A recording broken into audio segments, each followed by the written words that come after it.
Have you ever really stopped to think about what makes you, well, you? Today, we're going to dive into these powerful, kind of invisible psychological forces that are always guiding us. They shape everything, from our biggest beliefs all the way down to our smallest everyday choices. So let's jump right in. Yeah, I bet these scenarios feel pretty familiar, right? But here's the thing. What if I told you this stuff isn't just random, that it's not just a weird quirk of human nature? Nope, these are actually predictable patterns. And that's what we're going to do today. We're going to unpack the psychology behind it all, and we'll use some really fascinating research to guide us. Okay, so first up, we have to start with the biggest influence there is, and that's culture. Think of it like this. It's the lens we see the entire world through. And the craziest part? Most of the time, we don't even notice it's there. So, right at the heart of this cultural lens is this big idea called ethnocentrism. And it's actually pretty simple when you break it down.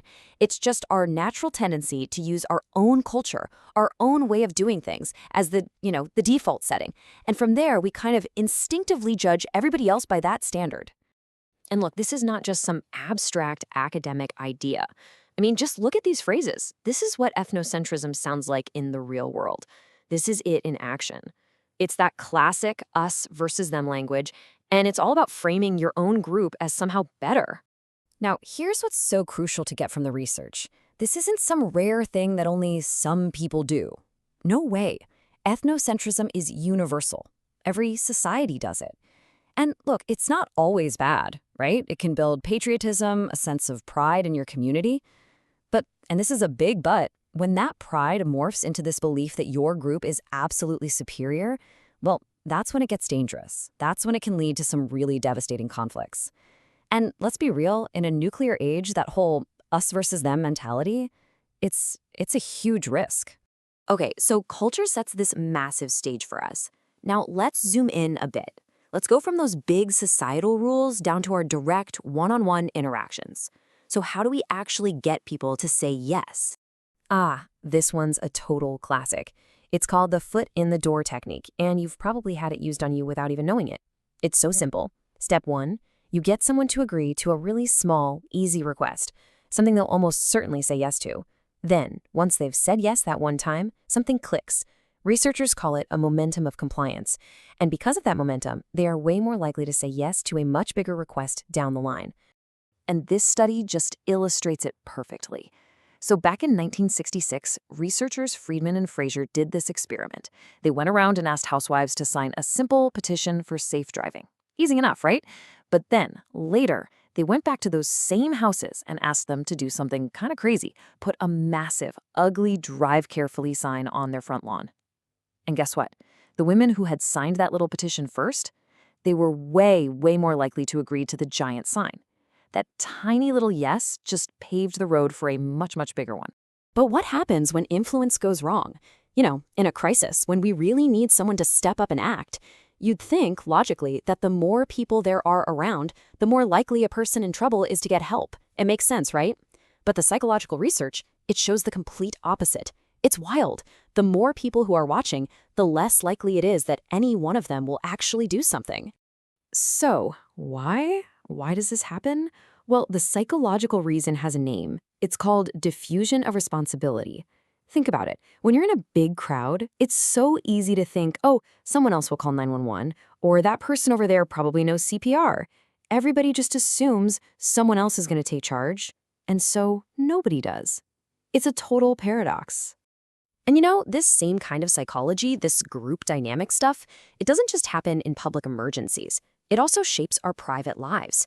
So let's make a little shift here, away from public spaces and into our most personal connections. How do we actually form relationships? What are the hidden calculations going on in our heads? Well, there's this really influential idea. It's called social exchange theory, and it kind of pulls from both psychology and economics. It basically suggests that whether we realize it or not, we're all doing a type of social math.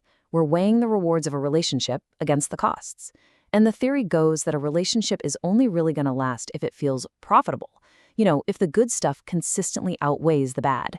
And the research points to a couple of other things that seem to be pretty universal. First off, popularity. It's not really about looks. It's about having good social skills.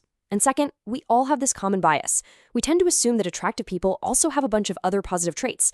It's called the halo effect, and it can actually cause real problems. Because if you just assume everything in their life is perfect, you might be totally blind to their actual needs or struggles. All right, for our last big section, we're going to go deep inside our own minds. We're going to look at this incredibly powerful internal drive we all have, this deep, deep need for our beliefs and our actions to actually line up. And this brings us to this amazing concept called cognitive dissonance. You've definitely felt this. It's that really uncomfortable, tense feeling you get when what you're doing just doesn't match what you believe. The source material calls it a distasteful state of mind, which is perfect. And our brains, they will work overtime to get rid of that feeling. So how do we do it? How do our minds resolve this tension? Well, here's a super common tactic. We just change the belief. Okay, so imagine you're not studying for a huge exam. Your action is not studying, but your belief is that the exam is important. See the clash? So to get rid of that yucky feeling, you might just convince yourself, you know what? This exam isn't even that important anyway. Boom. The belief changes to match the behavior, dissonance gone. Okay, here's another way we do it. Let's say your action is driving an old, beat-up car. This might clash with your belief that you should have a nice, safe car. To feel better about it, you reduce the dissonance by adding a new thought that justifies it. You tell yourself, yeah, the car is old, but hey, my insurance payments are super low. See? You just added a new thought to make it all feel okay. And this happens all the time after we make a big decision. It even has a name, post-decisional dissonance. It's that nagging little voice in your head that says, did I make the wrong choice? So what do? You start actively looking for proof that you did the right thing. You'll hunt for positive reviews of the watch you bought, and you'll go looking for negative reviews of the one you didn't buy. You're literally building a case to make your own mind feel better. So this is all fascinating stuff, right? But how do we actually apply it in the real world? Well, let's take a look at the field of counseling, where understanding all these hidden forces isn't just interesting, it's absolutely critical for actually helping people. I mean, just look at this demographic shift. People have called it the age wave. Back in 1900, only about 4% of the US population was over 65. Today, it's over 13%, and that number is still climbing. So what does that mean? It means that for counselors, understanding the very specific psychological needs of older adults is more important than it has ever been. And this brings us full circle, right back to where we started, culture. Probably the most important takeaway here, especially for any professionals watching, is this idea of cultural relativism. A behavior that might seem totally bizarre in one culture could be perfectly normal in another. You simply cannot evaluate, judge, or diagnose someone without first understanding their cultural context. It's that important. So let's wrap this up. What have we learned? We've seen that every single one of us sees the world through a cultural lens.